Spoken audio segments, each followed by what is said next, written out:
Şu an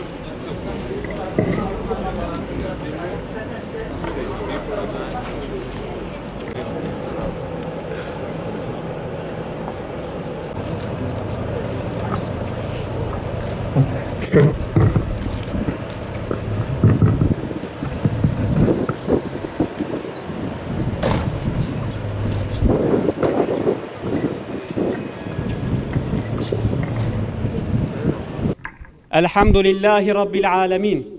Hamdel mücahidin thabitin.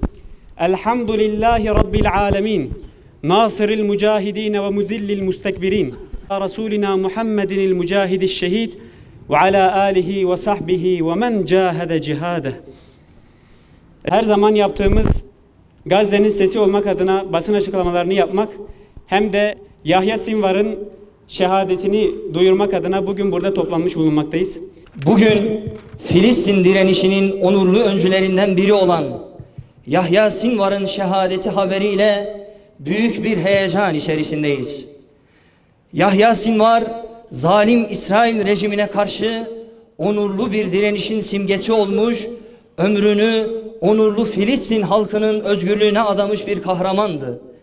Onun şehadeti bizler için sadece bir kayıp değil, aynı zamanda direnişin bayrağını daha da yükseklere taşıma sorumluluğudur. Şehadet, Allah yolunda verilen en yüce mücadeledir. Ve komutan Yahya Sinvar, bu yolda gözünü kırpmadan yürüyen bir mücahit olarak tarihe geçti.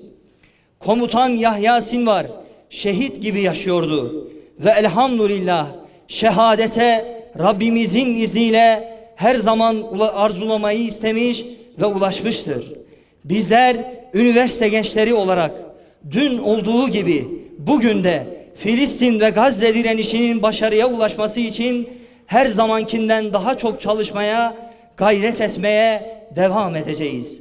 Biliyoruz ki zalim İsrail işgali sona erene kadar Filistin toprakları özgürlüğüne kavuşana denk bu mücadele bitmeyecek.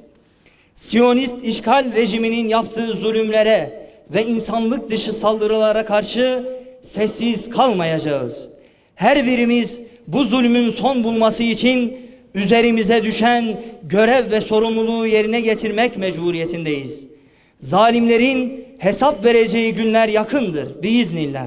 Hak ile batıl mücadelesinde tarafsız kalan suskun dünyanın ve yöneticilerinin aksine mazlumların ve mağdurların yanında olup bu zalim dünya sistemini değiştireceğiz.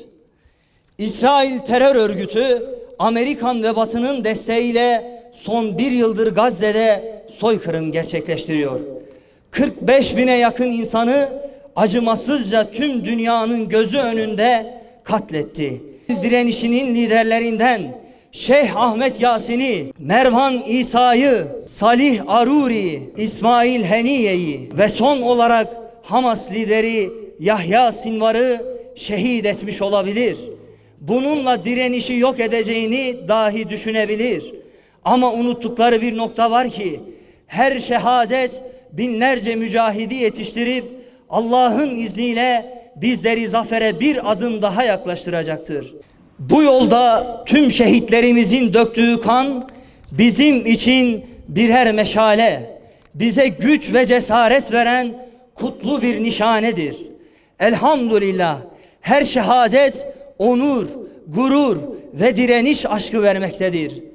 Komutan Yahya Sinvar'ın şehadeti direnişi asla durmayacağının, aksine daha da büyüyeceğinin en büyük göstergesidir. Onun mirasına sahip çıkarak dünyanın dört bir yanındaki kardeşlerimizle omuz omuza zalim İsrail terör örgütü yıkılana kadar durmayacağız. Komutan Yahya Sinvar'ın hepinizin bildiği bir konuşmasını sizlere tekrardan hatırlatmak istiyorum. Yatağımda yaşlı develer gibi ölmekten, kalp krizinden veya trafik kazası ile ölmekten korkuyorum. Allah yolunda dinim, vatanım ve mukaddesatım için ölmekten asla korkmuyorum. Canımı ve kanımız en küçük şehidimizden daha değerli değildir. Bizler direnişin genç neferleri olarak şehitlerimizin emanetine sahip çıkacağımıza, adaletli ve özgürlüğü getirmek için yılmadan çalışacağımıza ve zalimlerin zulmünün karşısında korkusuzca duracağımıza bir kez daha ant içiyoruz. Ve diyoruz ki İsrail kınamadan, yürüyüşten, protestodan değil, ancak ve ancak güçten anlar. Zalimler için yaşasın cehennem. Filistin özgürlüğüne kavuşana denk mücadelemiz devam edecektir. Kıymetli misafirlerimiz, basın açıklamamız burada sona ermiştir. İnşallah bir ayet-i kerime ile hep birlikte söyleyerek veda etmiş olalım. Bismillahirrahmanirrahim. قُلِ الَّذ۪ينَ كَفَرُوا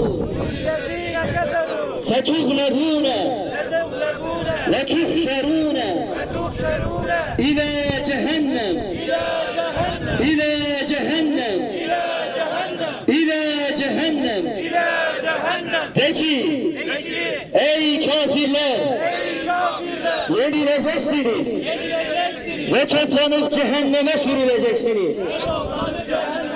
Ve toplanıp cehenneme sürüleceksiniz. Ve toplanıp cehenneme sürüleceksiniz.